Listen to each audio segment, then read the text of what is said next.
Back in February, I reviewed the mobile game Looney Tunes World of Mayhem, and barring a few week break after that review's publishing, I've been logging time daily for the past few months. I wouldn't exactly call myself a big Looney Tunes fan, but all of its exposure to the franchise put me in the mood to see what other offerings they had in the video game space. I floated the idea to my fiancée, and when she brought up an unbeaten Looney Tunes game from her childhood, I figured that was as good a place as any to start. Looney Tunes Collector Alert was developed by Infogrames on the Gameboy Color in June of 2000. My first impression upon seeing the game's name, platform, and release date was that it had high chances of being some sort of Pokemon-inspired game. A franchise collection-based game releasing at the heights of Pokemania sure fit the bill. After having played it, it's abundantly clear that it's no Pokemon clone, though I would argue that Pokemon at least influenced a small part of this game's DNA. Trying to define this game is actually rather difficult. It's a collection-based RPG platformer that takes place in a few distinct semi-open environments. The game's events are set in motion due to Marvin the Martian attempting to destroy the Earth. During their descent to the planet, Marvin's canine sidekick Canine accidentally drops their teleporter out of the airlock. The teleporter shatters into 10 different pieces scattered across the world. Playing as Bugs Bunny, you'll need to delay your vacation to Florida in order to collect these 10 pieces before Marvin the Martian and save the world. Finding the 10 teleporter pieces requires you to collect both items that aid you on your quest, as well as alternate characters. There are 14 playable characters in total, though not all of them are on the game's critical path and instead need to be found or unlocked in side activities. You start out as Bugs Bunny, and he's the most important of the bunch. Until your late game acquisition of Tweety, Bugs is the only character in the game who can jump. With all of the platforming required to progress through these levels, it's practically a requirement to spend a lot of time as him. I wager I spent more time as Bugs than all the other tunes put together. The rest of the crew are slowly unlocked as you move from area to area, and their roles are usually defined by their ability to help you traverse certain obstacles. Elmer Fudd's gun allows you to shoot boulders, which Hazel can fly over large gaps with her magic broom, and Daffy Duck can swim both on the water's surface and dive below to see what's underneath. The acquisition of a new tune usually comes alongside a miniature-themed area that takes advantage of their ability to get you acclimated to them. Your first time as Foghorn is met with the long, narrow hallways that are easily traversable with his long-range shoulder bash, and Sylvester's ability to break boxes is one you will get to take advantage of heavily on the ship where you befriend him. The characters and their unique abilities are without a doubt the core of Collector Alert, and your primary impetus for furthering the game's quest.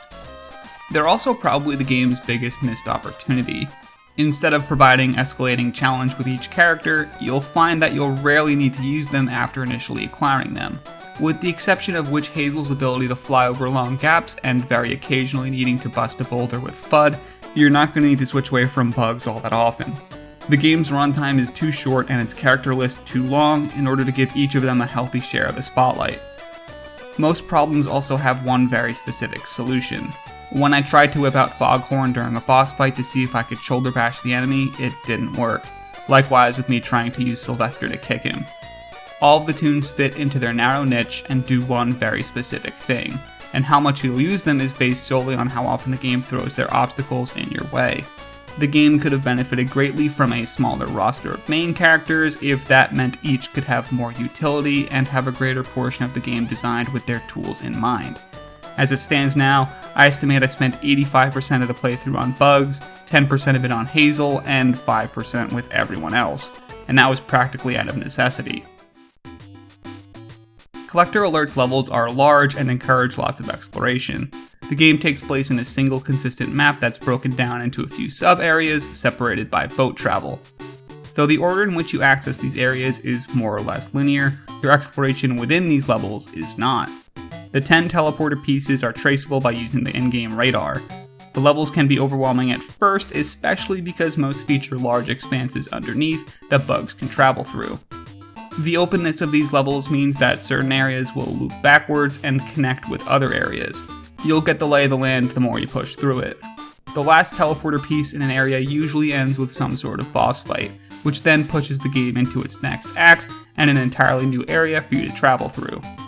Some of these areas are complete with towns and shops.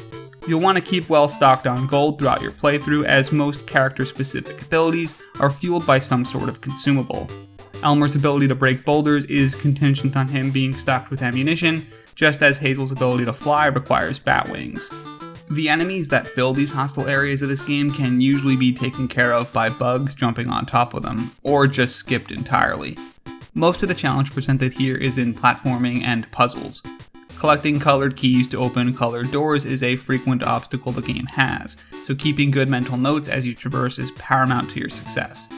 The game can occasionally be challenging for the wrong reasons too. The isometric perspective makes depth difficult to gauge at points. There also isn't a lot of consistency in the visuals in terms of what's interactable and what isn't. When I got Foghorn, the game told me I could use his charge to break down fences, but what they really meant was that he could break down these. Most of the small frustrations I experienced are alleviated by how forgiving the game is. Checkpoints are everywhere. It's hard to stay mad when even failed attempts and the game overs result in you going only back a few minutes at most. These lax penalties for dying also give you the excuse to explore this world. Collecting is one of the primary points of the game, and being able to do this consequence-free definitely made me more open to diverting from the critical path. Collector Alert also features a healthy amount of post-game. After your final showdown with Marvin, the game encourages you to fill out your character gallery by meeting more tunes out in the world. Each section of the gallery completed gives you another secret mission to push towards another part of the world. There's also a multiplayer component with minigames accessible via link cable with another Gameboy, though I didn't have the means to cover those for this video. Looney Tunes Collector Alert was fun. It's not a mind-blowing game, even by the standards of the time it released, but it is different. Its biggest flaw is that it didn't double down hard enough on the multiple character aspect that made it unique in the first place, but its open level exploration and simple collectathon challenges make it a decent way to spend a few evenings.